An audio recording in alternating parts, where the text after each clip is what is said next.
In the eerie silence of the night, Andrew awoke with a jolt, his heart pounding in his chest. His body felt cramped, confined, and panic gripped him as he realized he was trapped in complete darkness. With trembling hands, he reached out, only to touch cold, rough surfaces on all sides. He was buried alive, entombed in a coffin. His mind raced, trying to make sense of what had happened. He could not remember much and had no idea why he was in such a horrific predicament.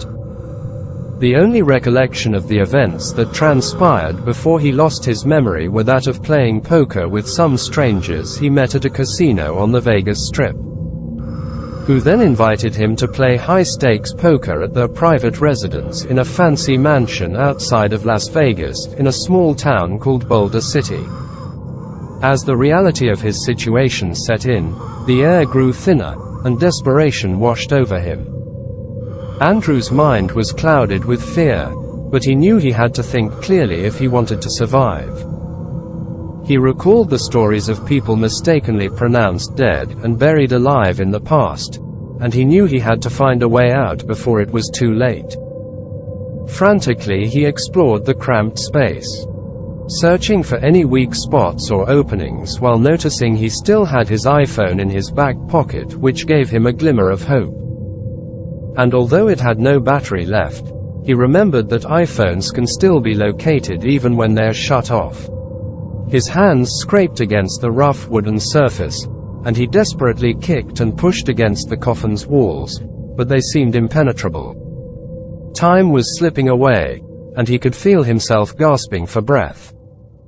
In a desperate attempt to attract attention, Andrew yelled and pounded on the coffin lid, but the earth above muffled his cries.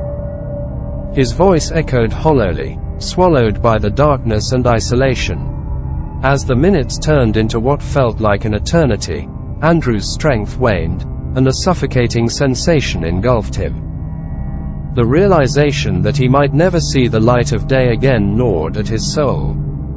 Unknown to Andrew, his friends had sensed something was amiss and had started searching for him when he didn't return to the hotel room they were staying at. Deep into the night, they followed their instincts, retracing his steps and hoping for a miracle. Finally, their desperate search led them to an isolated patch of land in the middle of the Nevada desert, thanks to a GPS signal coming out of Andrew's cell phone. Their hearts sank as they realized what had happened.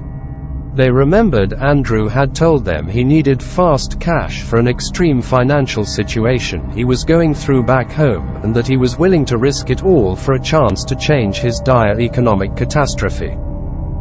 Racing against time, they sought help by desperately knocking at the door of a house close to the location they were in, and with trembling hands, began excavating the area where Andrew's GPS signal was leading them. In the suffocating darkness, Andrew's hope was dwindling, and despair threatened to engulf him.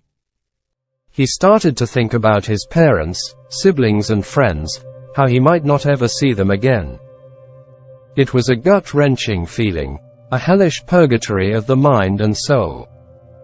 But just as he felt himself slipping away, he heard muffled voices above, and fresh air seeped into the confined space. His friends were desperately digging, inching closer to his salvation. With a burst of renewed energy, Andrew screamed and pounded on the coffin lid, guiding them to his location. The minutes stretched agonizingly, and the walls of the coffin seemed to close in on him. But then, as if by a miracle, the lid finally gave way, and his friends pulled him to safety. Andrew emerged from the suffocating darkness, gasping for air and trembling uncontrollably. His friends enveloped him in tearful hugs, grateful that they had found him in time. The harrowing ordeal forever haunted Andrew, leaving him with a deep fear of confined spaces and the fragility of life. But it also strengthened the bond between him and his friends, reminding him all of the precious gift of life and the importance of always looking out for one another, even when one's friends and loved ones make wrong choices that place everyone else at risk.